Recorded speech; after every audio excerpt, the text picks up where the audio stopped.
Let's read Proverbs Chapter 7, starting at verse 4. Say unto wisdom, Thou art my sister, and call understanding thy kinswoman, that they may keep thee from the strange woman, from the stranger which flattereth with her words. For at the window of my house I looked in through my casement, and behold, among the simple ones I discerned among the youths a young man void of understanding, passing through the street near her corner.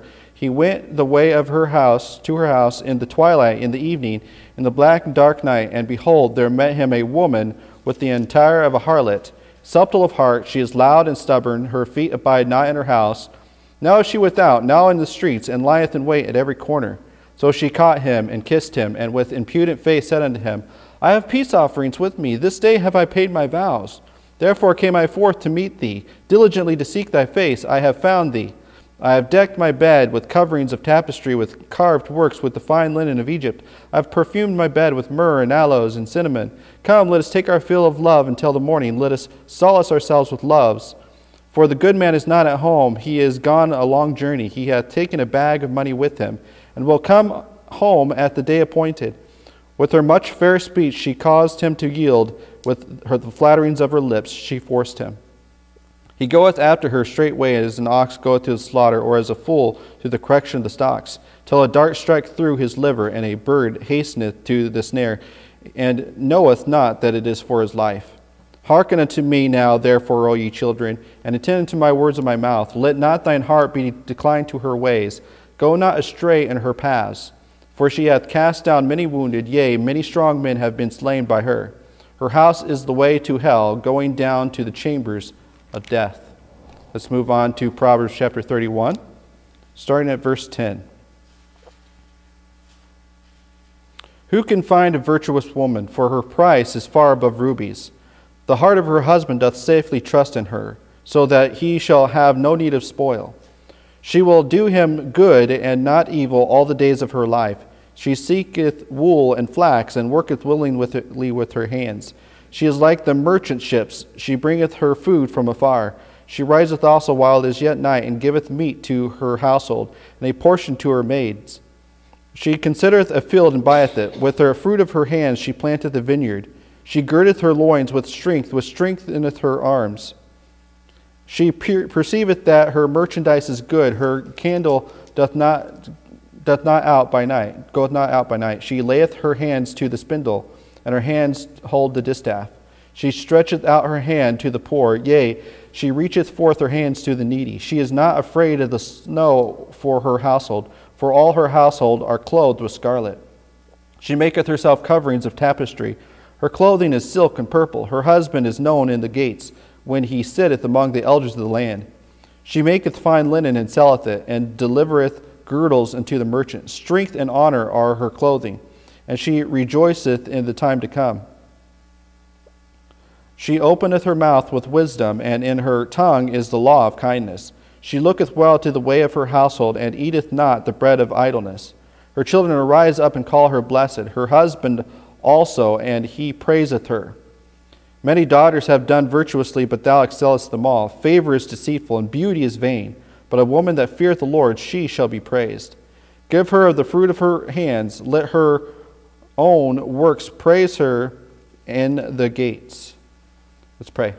Heavenly Father, thank you for these passages. Lord, I pray that you'll help us understand the importance of being a virtuous woman, the importance of having as wisdom as our kinswoman and our sister. Lord, I pray that you'll just help us to understand the importance of being the right type of person, the importance especially of being the right type of woman and being the right type of man. Lord, I pray that you'll help us to discern the difference of the righteous woman and the wicked woman, the virtuous woman and the strange woman. Lord, I pray that you'll help us to be wise in all that we say and do. In Jesus' name I pray. Amen. So we see here, and we've looked at previously, the simple man who's taken in by this type of woman, the person who's not prepared himself, defended himself. And then we see also, of course, last week we looked at the strange woman, the evil woman, the woman who flatters with her lips, and so forth. We see that type of person in verse 24 of chapter 6, to keep thee from the evil woman, from the flattery tongue of a strange woman. And lust not after her beauty in thine heart, neither let her take thee with her eyelids. For by means of a whorish woman a man is brought to a piece of bread. So she is one that consumes and does not produce. She is one that consumes and does not produce. She consumes the life, and she does not produce life.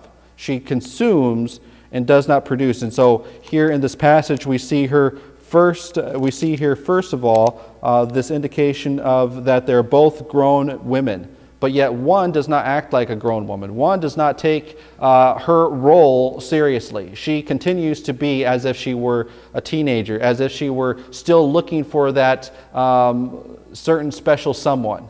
We think about when little girls are young and they reach maturity, and then they start looking, their eyes stop thinking, ooh, yucky boys, and then they start thinking, oh, I would like to have a boyfriend, I would like to have an interest in having a family one day of my own, and going off in that route. And yet, here's this woman, she's grown, she has some intelligence about her, yet she is still having that eye as if she were looking for another man. She's not satisfied with the man that she has. She's still kind of looking and acting as if she has no man of her own. And so she's looking without. She's not considering what she has. She's acting as if she doesn't yet have it.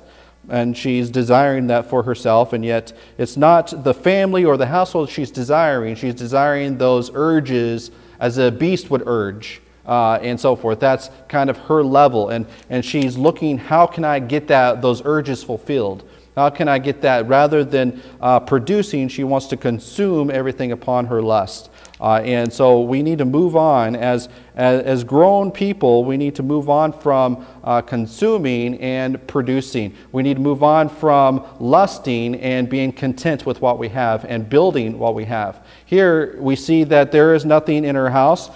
There's no maidens. There are no people that are responsible for her. There's no mention of family. There's no mention of her. Even her husband, which she has, is on a long journey. He's not going to be back anytime soon. He doesn't plan on it, and he doesn't sound like he's going to get home earlier than he wants to.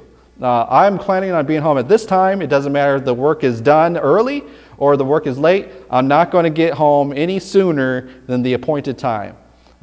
He has no interest in coming back home to her.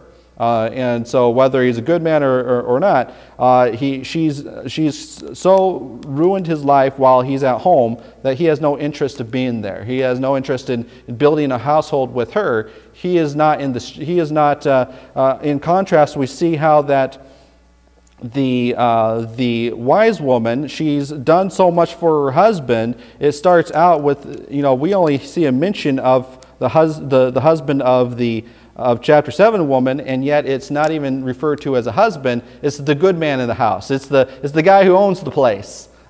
He's not even referred to as a husband.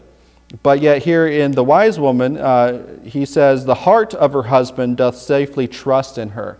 So it starts out that who can find a virtuous woman? And then her husband is mentioned right after that. They're together. They're building together. They're having a life together. She has his heart. See, the wicked woman, the strange woman, she is subtle of heart. In other words, she has her own heart. She only has her own desires. But she has, the wise woman, the 31, has her husband's heart. In other words, they share the same heart. They're together as one. That's the value above rubies, far above rubies. Her price is far above rubies. See, the good man of the house of Psalm 7, what did he do with his bag of money? He took it with him, right? He's not buying that. He took the money with him. But here, who can find the Proverbs 31 woman? The guys, he wants her. It doesn't say he took his bag of money. It says her price is far above rubies. He's not taking a bag of money. It's her that he wants. You see, he doesn't have to worry about money. His heart of her husband doth safely trust in her, so that he shall have no need of spoil.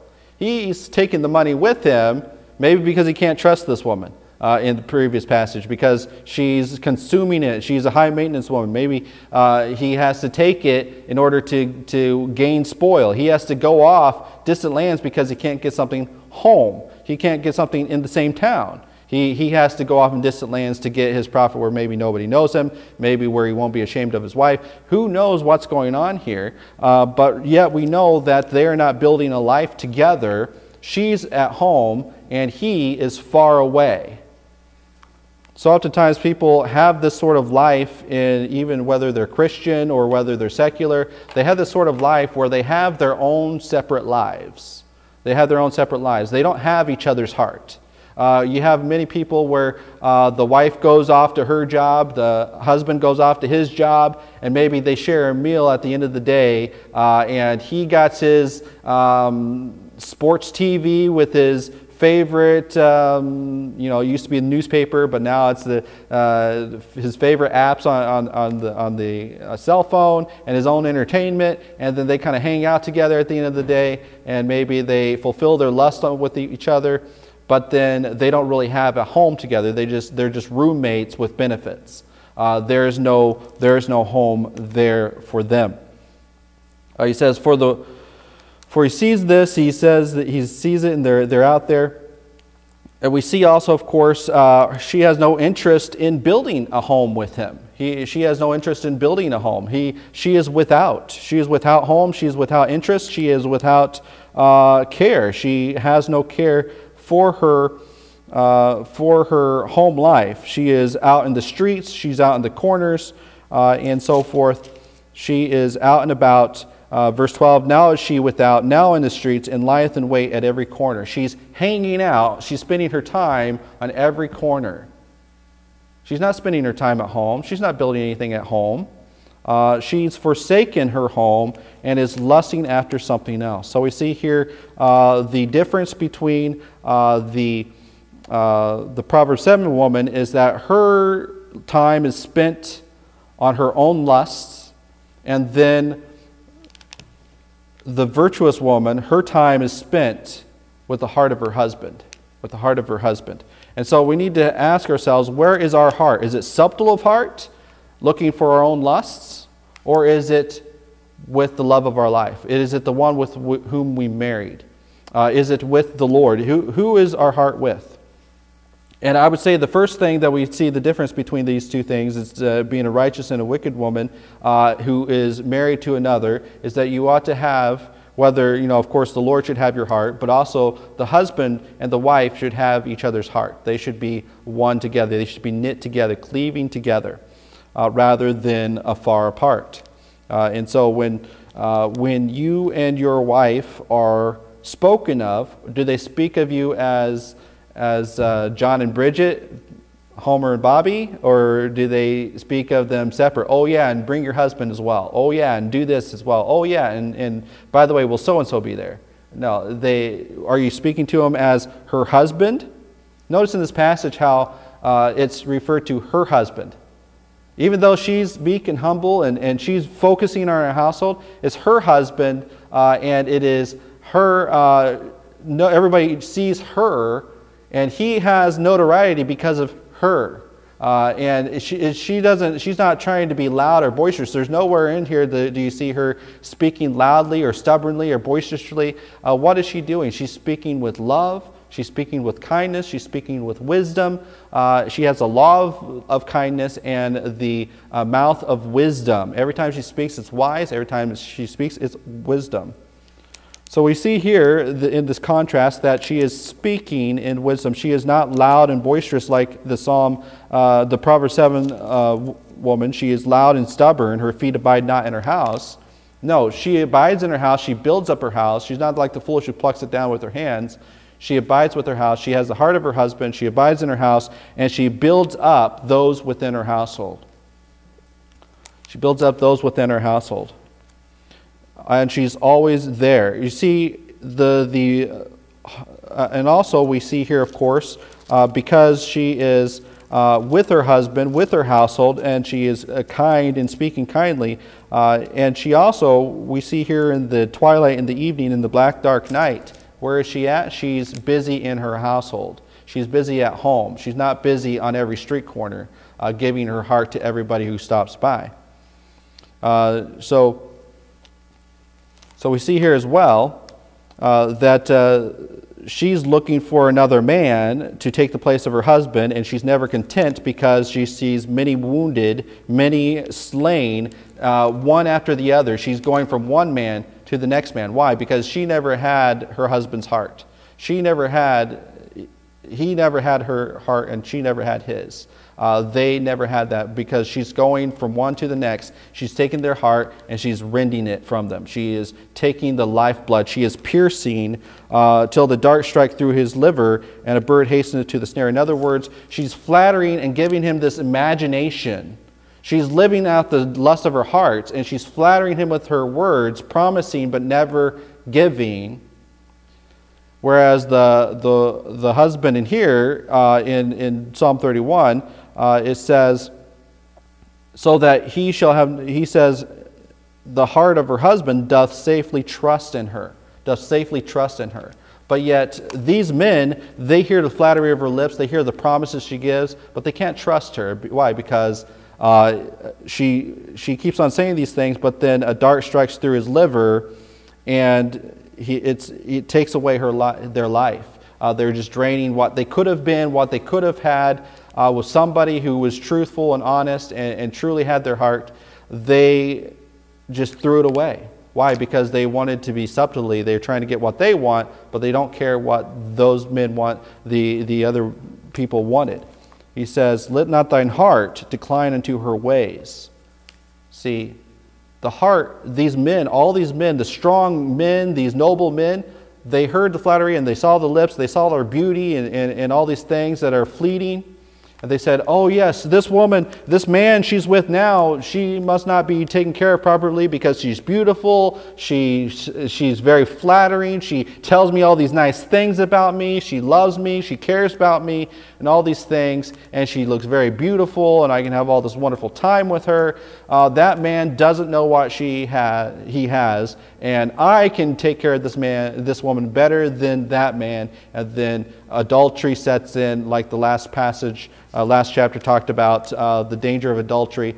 And then he says, hearken now unto me. She's going to take your life if you go to that type of man, that type of woman. So oftentimes, supposed Christian women are also like this. They bring in men into their grasp, and yet instead of providing them a household, instead of providing a happy life where it's built up from within, they're always a drain, and they're never a blessing. They're always looking for the next one. Once that person is drained of life, they look, emotional vampires, if you will. They look for the next victim, if you will, and then cast off the other one. All the hearts that incline to them, to her ways, do not go astray in her paths. They fall wounded, they die. So let's look a little bit at some of these things that contrast the two. In Proverbs 7, she's referred to as the strange woman. The strange woman. Proverbs 31, she's referred to as the virtuous woman. Difference between a strange woman and a virtuous woman. The strange woman we see here, of course, is that she's always looking for something to fascinate her, something new, something different. She's not satisfied with the regular, with the normal. She can't be happy with the normal life. She can't be happy with doing the same thing in and out. She must always have something new and strange and unusual to capture her fancy. She must have adventure. She must have excitement. She is basically, her life is her entertainment. Versus the virtuous woman, who is always looking to improve herself.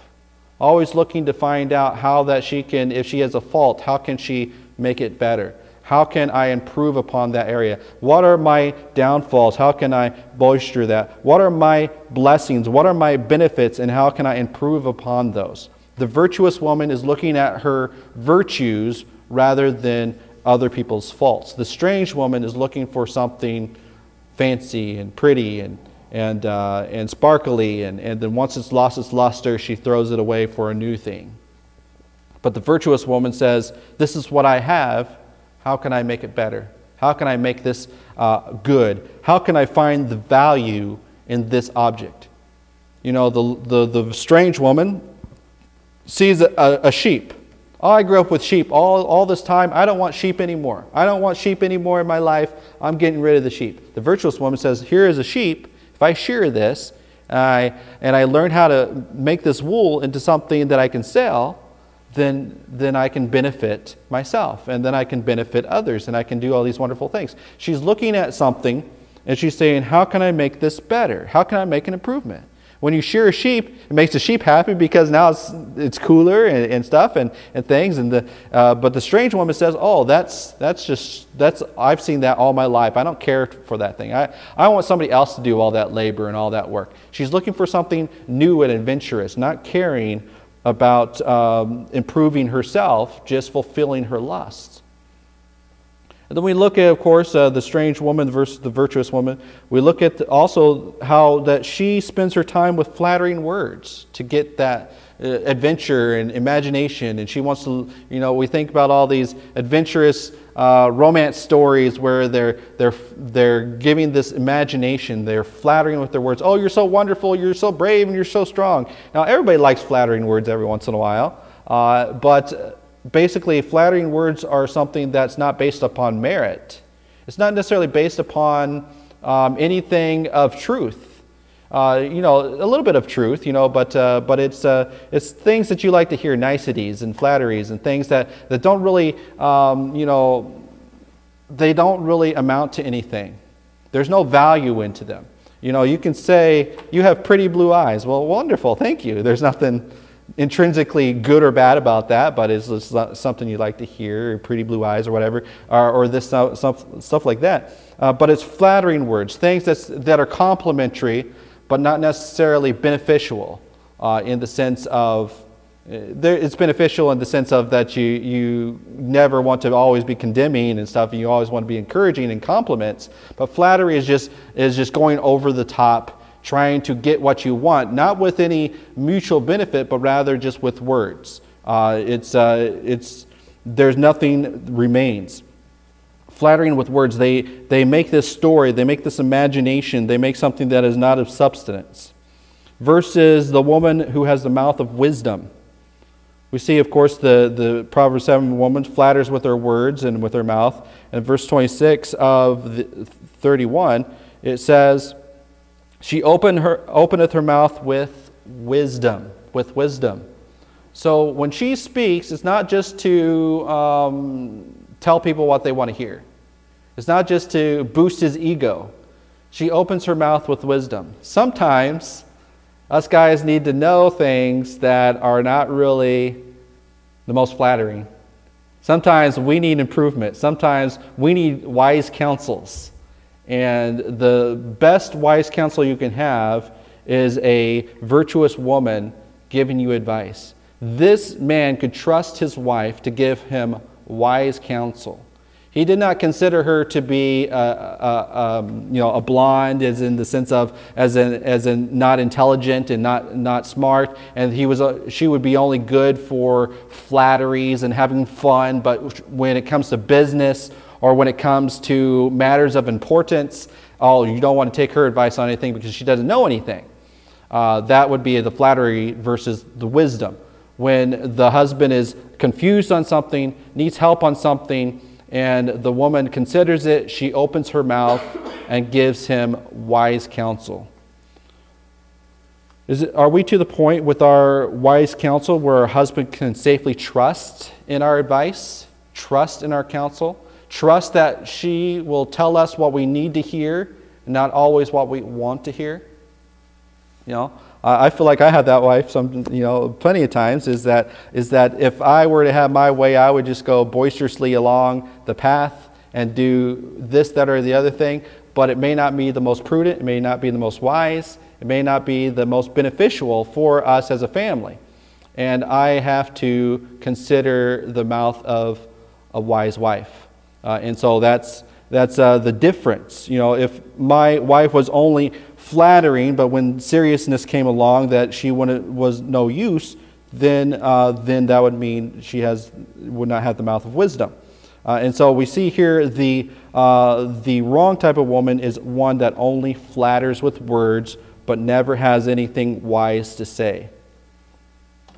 And then we see, of course, here, the Proverbs 7 woman is playing into the night. She is playing into the night. Her time, her fantasies are filled with flattering strangers and strange men on the street corners, being loud and impetuous and having fun and enjoying her life and the nightlife, if you will. And she's looking for people to hang out with because her husband's not there. She is playing into the night and wants to have somebody to entertain her through the night until the morning, and then have her one night fling and go on to the next person. So oftentimes this playing into the night is not just a one night fling, but sometimes even Christian ladies will live their life this way. They want to have just fun. They don't want to live a hard life. They don't want to live in a life that is serious. They don't want to take care of those things. They just want to have fun and play. They don't want to be a help to anybody. They just want to hang out and do whatever suits their fancy. Versus the woman who is working into the night. We see this in verses 18 and 15. Let's look at those in 31. We see her, she perceiveth that her merchandise is good. Her candle goeth not out by night. So rather than hanging out on every street corner, being without at night in the twilight, in the dark, in the black night, she is at home working hard, working diligently with the lights on. The candle goeth not out. She is a hard worker. She's focused on her tasks, her jobs. It may not be fun, but she's doing it. She's getting things done. You know, there's a lot of times when I'd like to just hang out and just have fun and play, but I have to, especially for me, I have to work nights, and I got to go out and work at night. And that's the way this woman was. She was not going to bed until her work was done for the day and for the night and so forth. Not only is it through the night, she would also get up early. Verse 15, she riseth also while it is yet night, and giveth meat to her household and a portion to her maidens. So she's getting up. She's staying up late, getting work done. She's getting up early, making sure everyone's fed and ready to go. She's doing those things. She's focused on the things that she needs to get done. She doesn't care about just having her little fancy. She wants to make sure that everybody is taken care of. Then, of course, we think about this and consider this, is that the Proverbs 7 woman looks without for her entertainment, for her care, for her love, for her lust. She's looking without. She's not happy with what she has. She's looking without because she has nothing. She is without. She's looking without. And yet the virtuous woman, verse 27, she is looking within for her fulfillment. Wicked woman is looking without for her fulfillment because she's not satisfied at home, because of what she has. She thinks she's a victim. And then the virtuous woman is looking within in verse 27. She looketh well to the ways of her household and eateth not the bread of idleness. She looketh well to the ways of her household. Her care, her love, her entertainment even is bound to her household. How can I build up my household? How can I make my family have a wonderful life? Rather than playing victim, how can I look at those areas where we are downtrodden and boisterous so that we are lifted up? She's looking within for the solutions to her problems, not without to the solutions for her problems. Then looking within and without, she is, the Proverbs 7 woman is spoiling others to get what she desires in her subtle heart and her lust. She spoils others to where they are without, and she has what they had until she runs out of it and then goes look for the next victim. And so we have, again, the spoiling others versus producing for others. The virtuous woman, looking from within, looks to produce rather than consume. Oh, I don't have a coat. Let me go get the sheep and make a coat. Oh, I don't have fruit. Oh, let me go buy a piece of property, plant some trees, and get some fruit. You see how the difference, the one who spoils others, oh, I have nothing, I don't have anything, I need somebody else to give it to me, the victim mentality. Oh, the government needs to help me, oh, this has to be done for me, oh, look at my poor condition, and you guys need to help me, I had this, I need reparations and all this stuff. They are looking from without to spoil others, to destroy others. And so oftentimes, how often do people, even supposed Christian women, look to others to obtain, and then they end up spoiling and taking what they have and never giving back anything else. Versus producing for others. Verse 15, she riseth also while it is yet night, and giveth meat to her household. She's giving meat to her household, and a portion to her maidens. Verse 20, she stretcheth out her hand to the poor, yea, she reacheth forth her hands to the needy. Verse 27, 28. She looketh well to the ways of her household, and eateth not the bread of idleness. Verse 28, her children rise up and call her blessed. Her husband also, he praiseth her.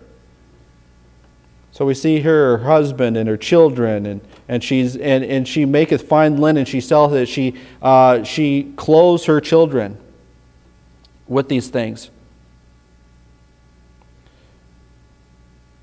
We see also, talking about providing for others, producing, let's look at their clothing. The attire of a harlot is Proverbs 7. Oh, I need to make myself look like I'm still a teenager, that I'm still looking. I'm still lusting after something. I got a husband, but I'm acting as if I still need a husband. I'm still looking, and I'm still selling myself. Still selling myself. The attire of a harlot versus the attire of strength and honor. Are you trying to sell your body, or are you trying to provide strength and honor to yourself? Are you honorable, or do you look like a harlot? What do you look like when people see you? Do they see strength and honor? Verse 25, her strength and honor are her clothing. She shall rejoice in the time to come. When you have the attire of a harlot, what is your appearance? One of something that's just trying to give things away. And what's the time to come for a harlot? STDs, a bad life, children out of wedlock, beat up by their pimps. They're not rejoicing in the time to come. They might get a few dollars here and a few dollars there and pay some bills here and there, but they're not rejoicing in the time to come. But when you clothe yourself with strength and honor, you care about what you look like. When people look at you, do you look like a strong woman? Do you look like an honorable woman? Or do you look like somebody who is just trying to give it all away? The attire of a harlot versus strength and honor. The subtle of a heart versus the heart of her husband. We looked at that in verse 11. Again, that's the importance. Subtle of heart versus heart of her husband. The attire of a harlot versus strength and honor. Loud and stubborn versus the law of kindness. We see the Proverbs 7 woman is always loud and stubborn. When people hear her, what do they hear? Stubbornness, argument, bickering, and loudness. She has to be the scene of the whole room. But the Proverbs 31 woman, what do they hear of her? In verse 26, the law of kindness. We see here 26, she openeth her mouth with wisdom, not loudness, and in her tongue is the law of kindness. She's not loud and stubborn. She is wise and kind.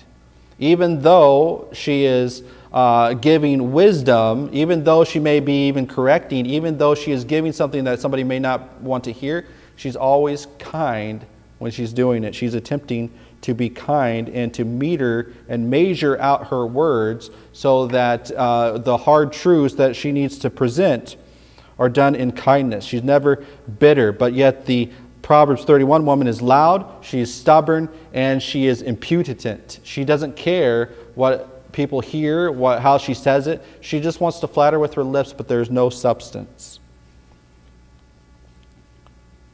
And then the Proverbs 7 woman decks her bed versus the Proverbs 31 woman who decks herself and her family. See, she's interested in investing in her bed. Why? Because that's her moneymaker. That's what she's going to get and spoil others with. She's focusing on that. And so the best thing, the most beautiful thing this woman has is her bed. It's decked with tapestries, it's decked with perfume and aloes. You go into her room, she flatters the guy, brings her into his den, and she spoils him, and she's giving him this wonderful night and this wonderful time, but it's only for a night, and it's not for a long time, it's only till the morning. But yet, it shows where her heart lies, it shows where her investment is, versus the Proverbs 31 woman who decks herself and her family in verses 21 and 22. She is not afraid of the snow of her household, for all of her household are clothed with what? Scarlet. She maketh herself coverings of tapestry. Her clothing is silk and purple. Notice in Proverbs 7, the woman decks her bed with tapestries and silk and all those things. But here, the woman, Proverbs 31 woman, she clothes her household, and she maketh herself coverings of tapestry. She clothes herself in these tapestries rather than her bed. Her clothing is silk and purple. So she has beautiful clothing. She has strength and honor, and she dressed well.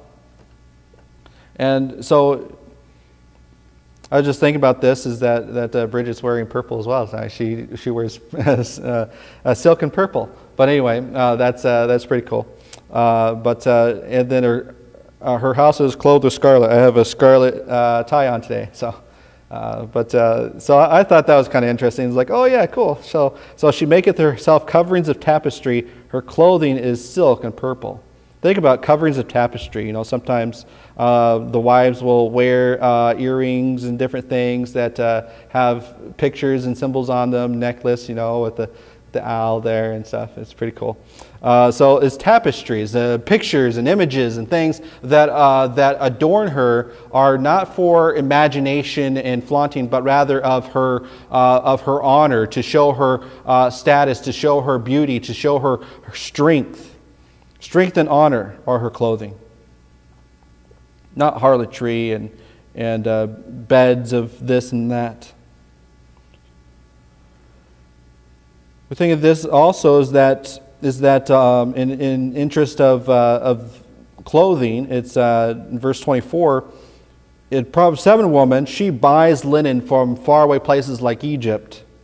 But yet the Proverbs 24 lady is selling it. She maketh fine linen, she selleth it, and delivereth girdles unto the merchant.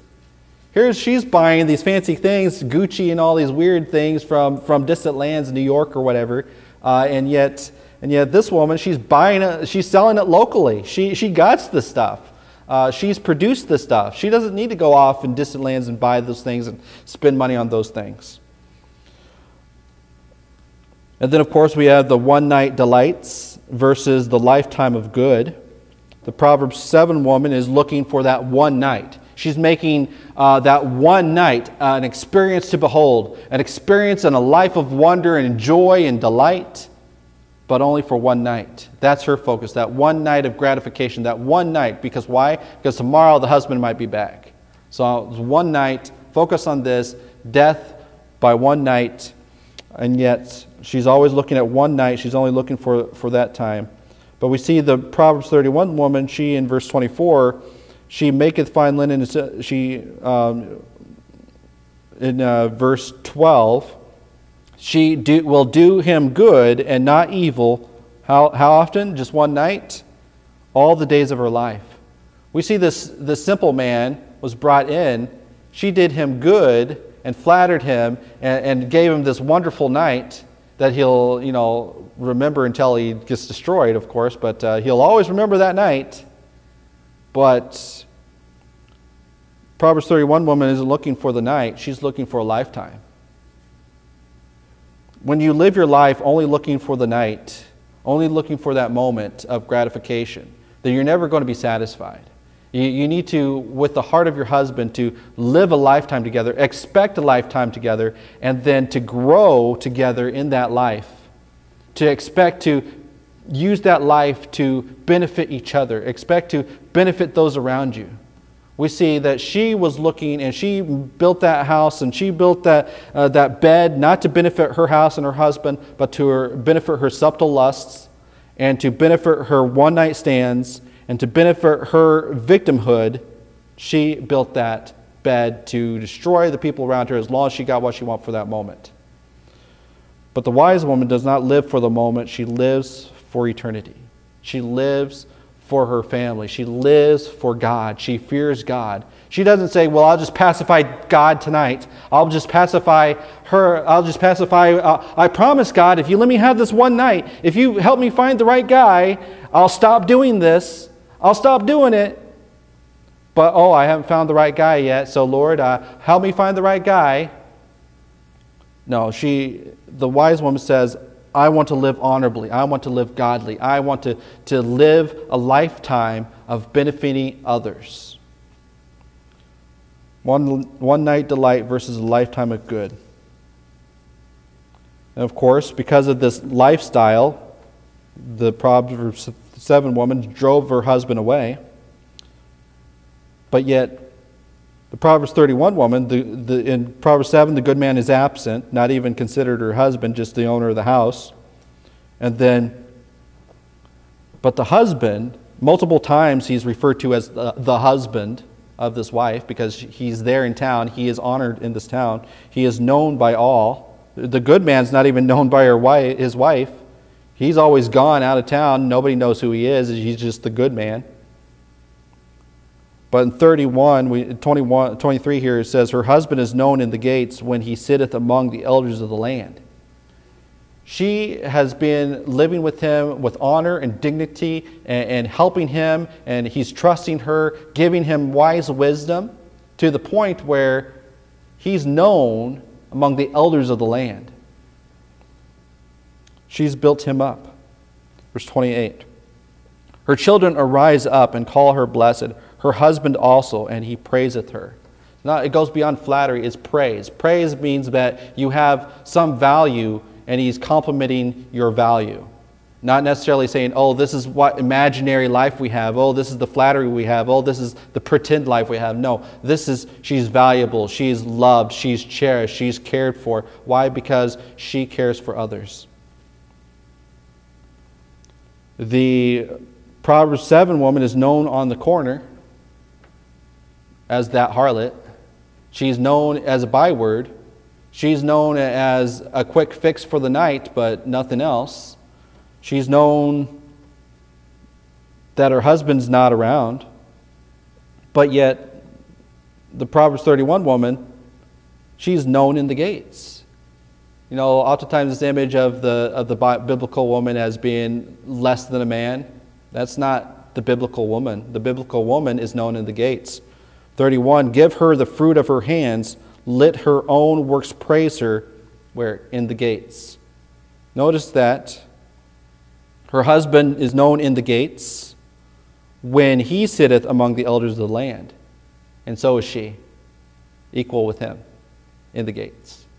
Isn't that quite interesting? Is that because of her wisdom, her strength, her honor, her beauty, her building up of her husband has given her a position of honor at the gates, in the community, not just along the corner, not just in her house. When you focus on your household, focusing on building that up, you then become known in the gates. She didn't need to go without. She didn't have to look on every street and every corner for that next adventure. Her family was her adventure. Her household was her adventure. Her life was her adventure. And then when she built up her household, she was able to build up more than just her household, but also the community, the needy, the poor, the maidens. They all benefited from her. Not just her household, but other households. Not just other households, but the city as a whole. And then because she built up her husband in wisdom, and in law of kindness and in wisdom and blessing. And she was able to be a merchant and making all these wonderful products and all these things. People started going to her and asking her advice. Started asking, how do I do this? How do I do that?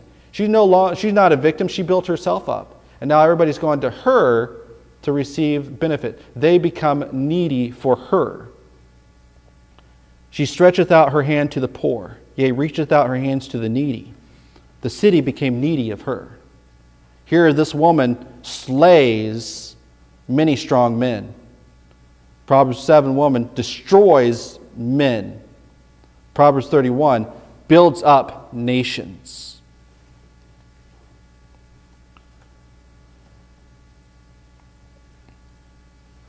And of course we see also the attitude of each one is the Proverbs 7 woman is impudent.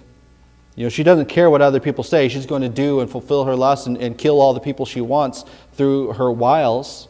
Her subtle heart is going to never be content.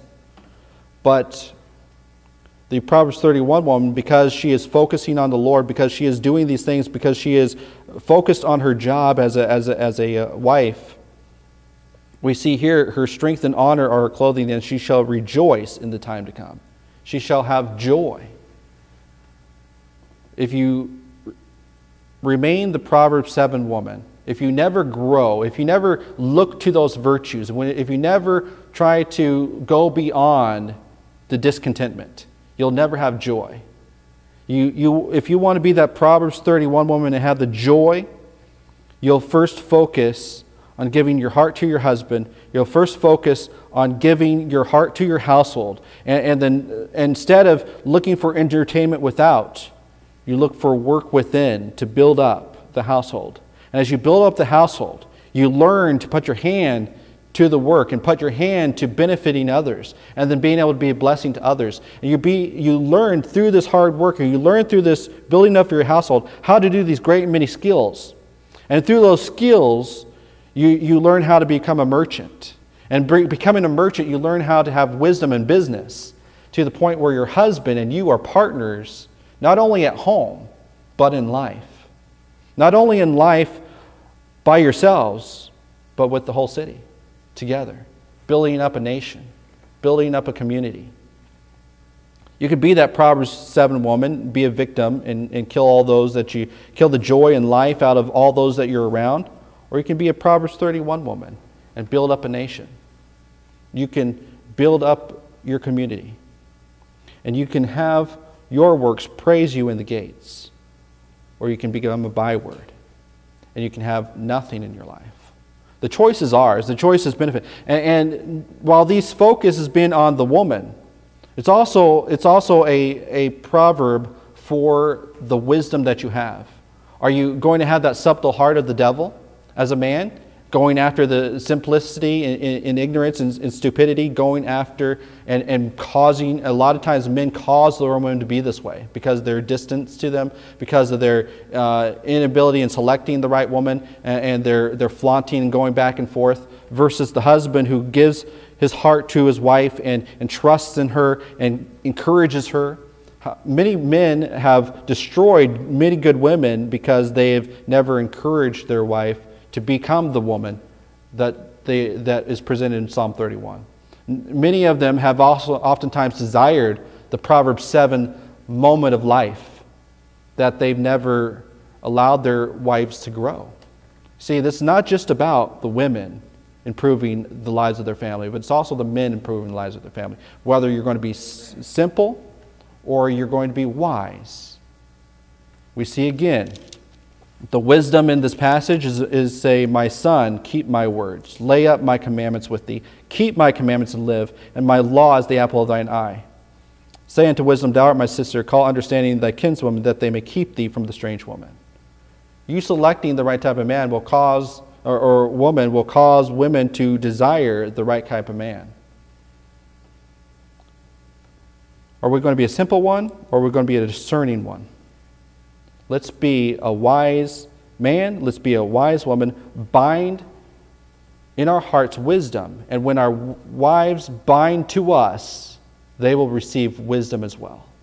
Let's pray. Dear Heavenly Father, thank you for this passages. Thank you for the opportunity to consider the importance to be wise, the importance of what type of life we will have for ourselves. Lord, we understand and realize that through the picture of these two types of women, that it is within our grasp to be one or the other. It is also within our grasp to be the good man or the husband.